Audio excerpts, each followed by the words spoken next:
नमस्कार दोस्तों, हमारे YouTube चैनल पर आपका फिर से स्वागत है जिसका नाम है टीचिंग मेथड्स। दोस्तों आज हम देखेंगे संस्कृत की शिक्षण विधियों के 15 अति महत्वपूर्ण प्रश्न हैं। तो चलते हैं पहले प्रश्न पे। पहला प्रश्न है माध्यमिक शिक्षा आयोग से अध्यक्ष है के आसित, यानी कि जो माध्यमिक शिक्षा आयोग है उसके अध्यक्ष कौन थे, है ना। तो मुदालियर, रामस्वामी, कोठारी या राधाकृष्णन। तो मित्रों माध्यमिक शिक्षा आयोग है जिसकी स्थापना हुई थी, आपको बता दें, सितंबर 1952 में। ठीक है, सितंबर 1952 में इसकी स्थापना हुई थी और डॉक्टर एलएस यानी कि लक्ष्मण स्वामी जो मुदालियर है वो इसके अध्यक्ष थे। इसीलिए इस माध्यमिक शिक्षा आयोग को मुदालियर आयोग भी कहा जाता है ना। तो इसके अध्यक्ष कौन थे? डॉक्टर एलएस लक्ष्मण स्वामी मुदालियर। तो इस प्रकार मित्रों पहले प्रश्न में आपके विकल्प नंबर 1 बिल्कुल सही हो जाता है। आगे चलते हैं मित्रों प्रश्न संख्या 2 पर। प्रश्न संख्या 2 है कि पंडित प्रणाली ही अपि कथ्यते, कि जो पंडित प्रणाली है मित्रों, पंडित प्रणाली, पंडित पद्धति या पंडित विधि अपि कथ्यते है ना, इसको और भी क्या कहा जाता है? सूत्र विधि, वाद विवाद विधि, पाठशाला या प्रश्नोत्तर।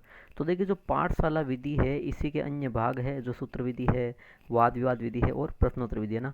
तो जो पाठशाला विधि है मित्रों इसी को पंडित प्रणाली कहा जाता है। पाठशाला विधि में यानी कि जो 17वीं शताब्दी है, 17वीं शताब्दी से पूर्व है ना, गुरुकुल हुए, मठ हुए, है ना, वहाँ पे जो ये विधि प्रचलित थी, वहाँ पे वैदिक मंत्रों का उच्चारण संबंधी ये करवाया जाता, तो वो पंडितों के द्वारा करवाया जाता ना। जो गुरु थे वो पंडित होते थे, तो इसी पंडित प्रणाली को पाठशाला विधि कहा जाता है। तो इस प्रकार मित्रों प्रश्न संख्या 2 में आपके विकल्प नंबर 3 बिल्कुल सही उत्तर है। आगे चलते हैं मित्रों प्रश्न संख्या 3 पर। प्रश्न संख्या 3 है श्यामपट है किदर्शम उपकरणम अस्ति, यानी कि जो श्यामपट है मित्रों किस प्रकार का उपकरण है? दृश्य उपकरणम, श्रव्य उपकरणम, उभयम या किमपि नास्ति।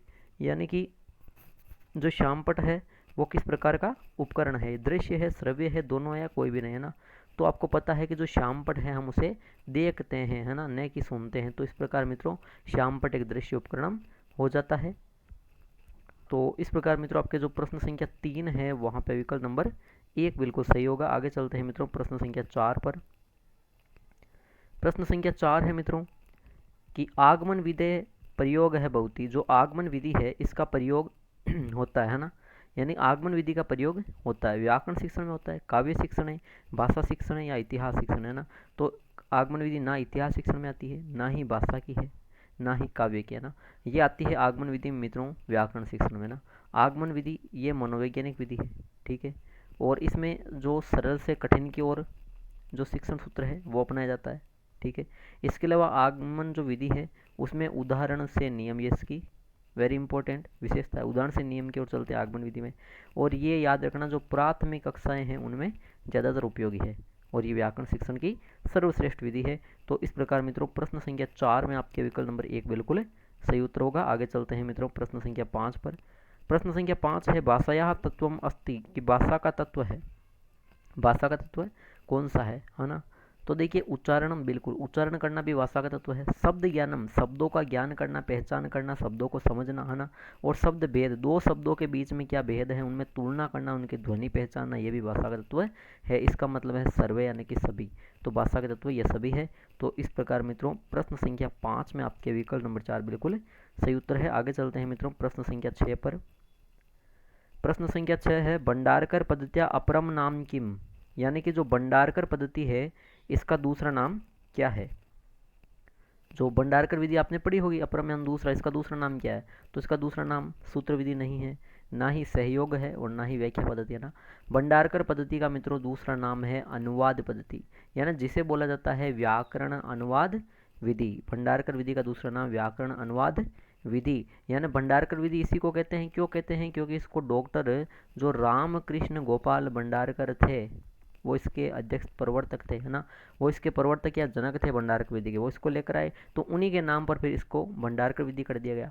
इसमें दो भाषाओं के मध्य तुलना की जाती है, मातृभाषा से द्वितीय भाषा सीखी जाती है, लेकिन ये याद रखना इसमें जो द्वितीय भाषा है उसका पहले अनुवाद किया जाता है और जो प्रथम भाषा उसका बाद में अनुवाद किया जाता है। तो इस प्रकार मित्रों प्रश्न संख्या जो 6 है वहाँ पे आपके विकल्प नंबर 2 बिल्कुल सही उत्तर है। आगे चलते हैं मित्रों प्रश्न संख्या 7 पर। प्रश्न संख्या 7 है कि व्याकरण से पर्याय अस्ति, कि जो व्याकरण है किसका पर्याय है ना। व्याकरण किसका पर्याय है मित्रों?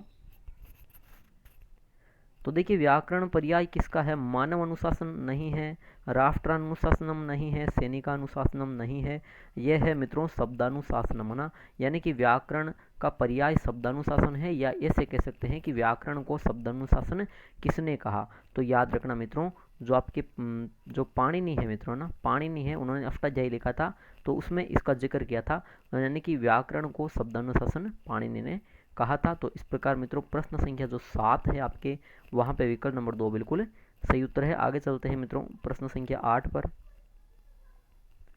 प्रश्न संख्या 8 है मित्रों, निम्नलिखितेषु यानी निम्नलिखित में से संस्कृत कथा शिक्षण से, यानी संस्कृत में जो कहानी शिक्षण चलता है उसका उद्देश्यम नास्ति, कौन सा उद्देश्य नहीं है, मनोरंजनम, चरित्र निर्माणम, कल्पना शक्ति है विकास है, या समय यापनम। तो देखिए मित्रों, समय व्यतीत करना, जब खाली समय बैठे तो कहानी शिक्षण होता है, बिल्कुल सही, ये तो उद्देश्य है। कल्पना शक्ति विकास है, ये इसका मूल मुख्य उद्देश्य है ना, कल्पना शक्ति विकास होता है कहानियों से, सही है।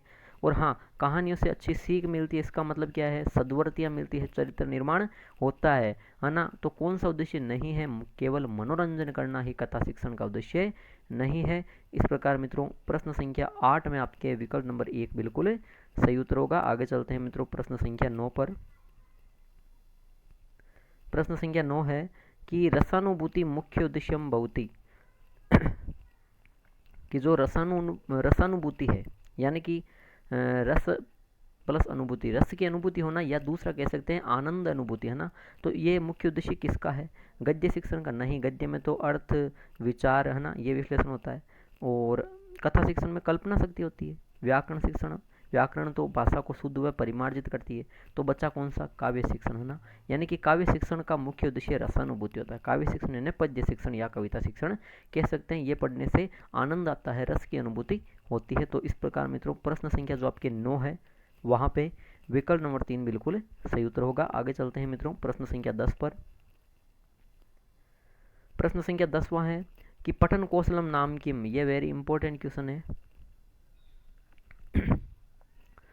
ना।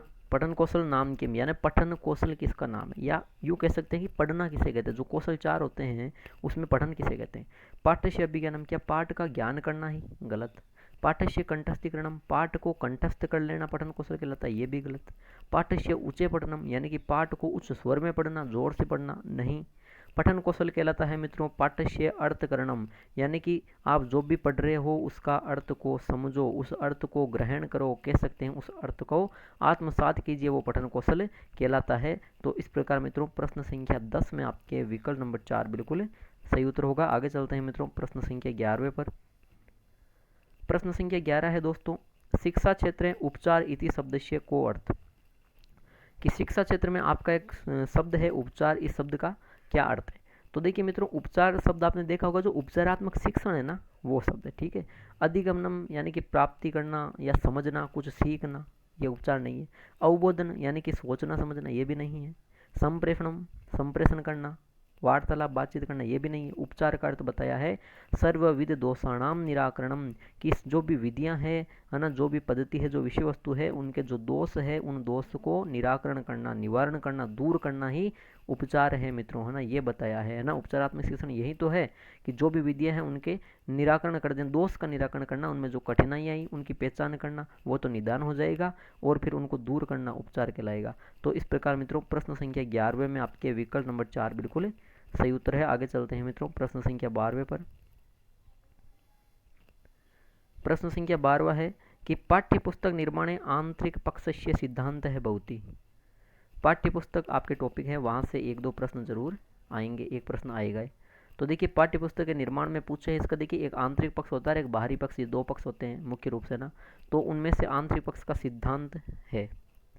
रोचकता, बिल्कुल। विषय वस्तु वह होनी चाहिए पाठ्य पुस्तक निर्माण में जिसके प्रति बालकों की रुचि रहे, ठीक है।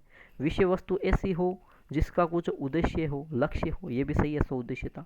व्यवहारिकता, ये भी सही है ना। यानी कि जो भी विषय वस्तु हो वो जीवन में व्यवहार में काम आने वाली हो। इसका मतलब है पूर्वोक्ता त्रिअपि, पूर्व में दी हुई, ऊपर दी हुई, ये तीनों की तीनों ही पाठ्य पुस्तक निर्माण के आंतरिक पक्ष सिद्धांत होते हैं मित्रों। तो आपके प्रश्न संख्या जो 12वां है वहाँ पे विकल्प नंबर 4 बिल्कुल सही हो जाता है। आगे चलते हैं प्रश्न संख्या 13वें पर।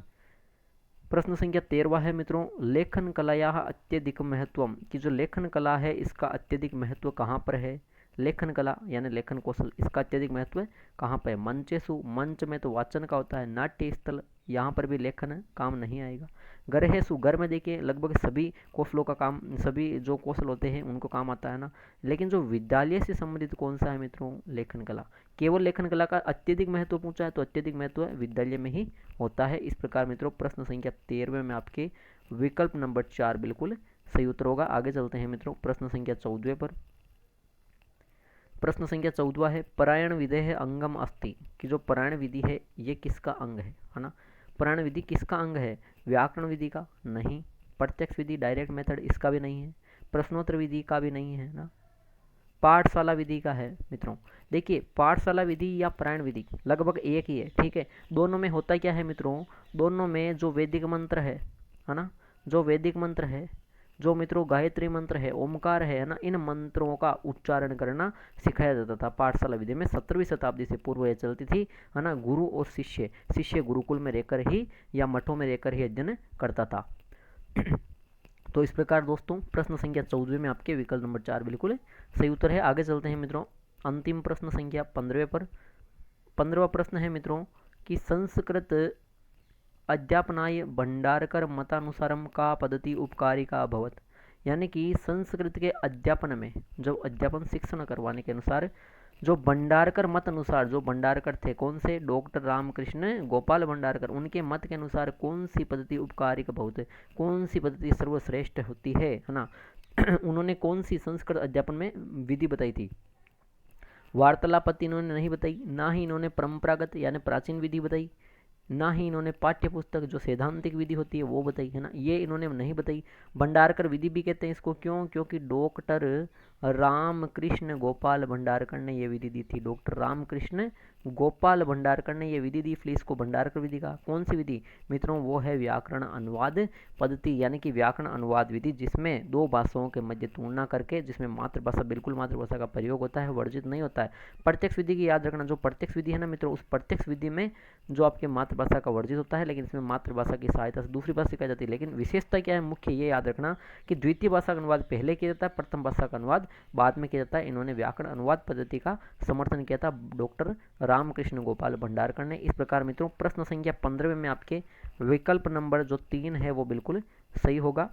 तो दोस्तों ये थे आज के संस्कृत शिक्षण के 15 अति महत्वपूर्ण प्रश्न। कमेंट बॉक्स में ज़रूर कमेंट कीजिए कि आपके 15 में से कितने सही हो रहे हैं। आशा करता हूँ आपको वीडियो अच्छा लगा तो बिल्कुल लाइक कीजिए, कमेंट कीजिए, वीडियो को ज़्यादा से ज़्यादा शेयर कीजिए और हमारे चैनल को सब्सक्राइब कीजिए। ठीक है दोस्तों, धन्यवाद।